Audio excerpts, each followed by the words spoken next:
हरे कृष्णा। राधे राधे दोस्तों। आइए जानते हैं एकादशी कब है और एकादशी व्रत कथा और एकादशी व्रत के कुछ नियम।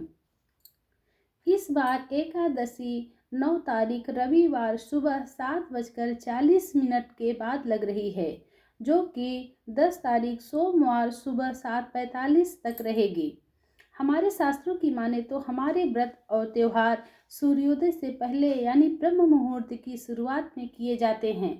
तो कुछ लोग इस व्रत को रविवार के दिन करेंगे, कुछ लोग सोमवार को।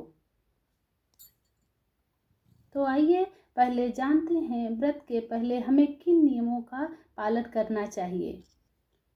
एकादशी व्रत के दिन सुबह जल्दी उठकर सबसे पहले हमें घर की साफ सफाई करके, स्नान करके और फिर भगवान की भजन और कीर्तन में लग जाना चाहिए। पूजा करते समय व्रत के पहले हमें ये संकल्प लेना चाहिए कि हे प्रभु, हे द्वारकाधीश, हे तीनों लोकों के स्वामी, मैं आज के दिन फलाहार करने का संकल्प लेती हूँ। आप हमारे संकल्प को निर्विघ्न पूर्ण करिए। तो आइए सुनते हैं एकादशी व्रत की कथा, जो कि अत्यंत ही आवश्यक है।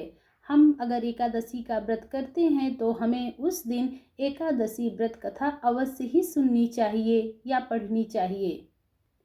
ओम नमो भगवते वासुदेवाय।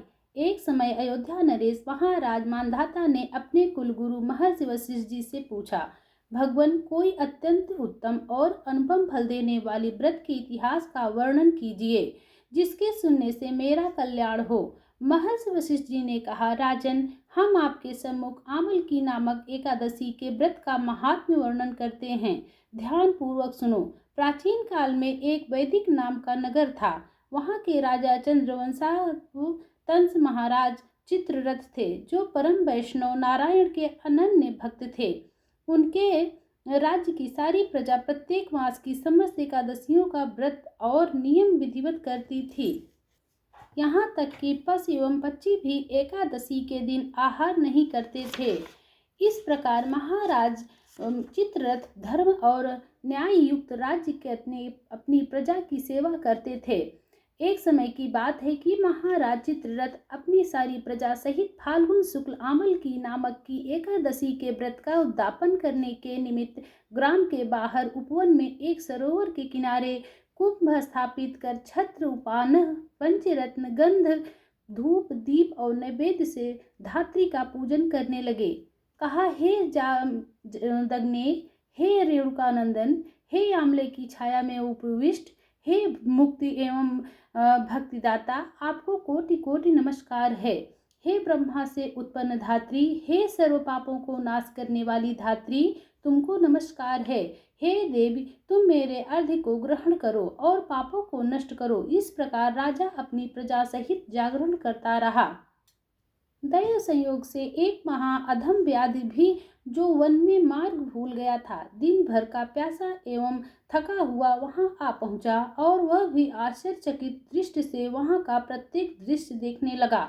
और उस रात वह भी अपनी भूख प्यास भूलकर भगवान की कथा सुनता रहा।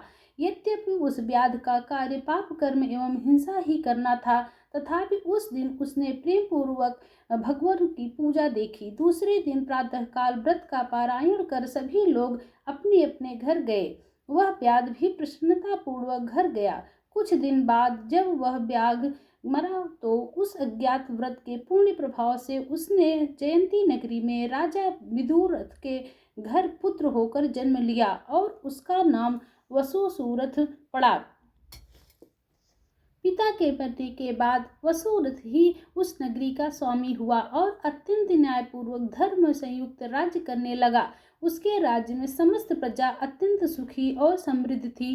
कर्मशील, धनवान तथा निरालस राजा सदैव ही अपनी प्रजा का पालन करता था। एक दिन वह राजा मृगया करने के विचार से अपनी सेना और सेनापतियों के साथ वन में गया। संयोगवश एक मृग का पीछा करते हुए वह अपनी सभी साथियों से अलग होकर एक महाभयानक जंगल में जा फंसा।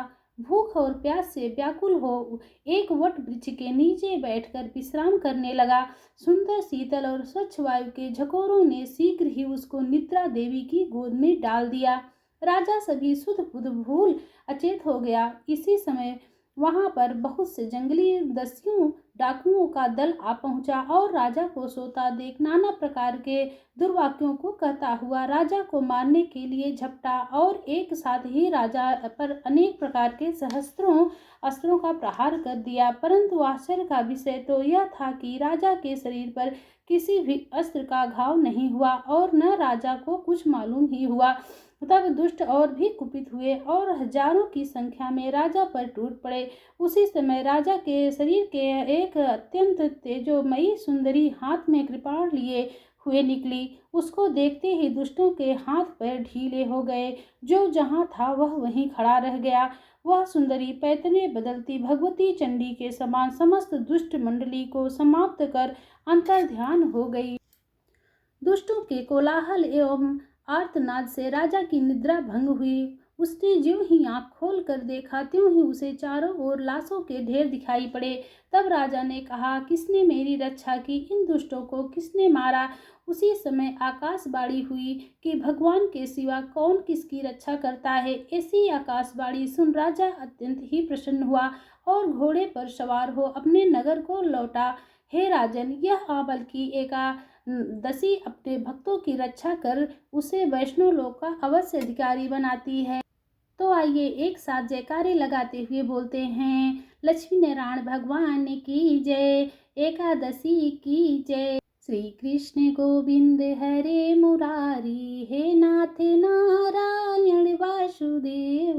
श्री कृष्ण गोविंद हरे मुरारी, हे नाथ नारायण वासुदेव। हरे कृष्ण कृष्ण कृष्ण हरे हरे, हरे राम राम राम हरे हरे। हरे कृष्ण कृष्ण कृष्ण हरे हरे, हरे राम राम राम हरे हरे। तो अगली वीडियो में आपको दूसरी जानकारी के साथ मिलते हैं। तब तक के लिए राधे राधे, बाय बाय।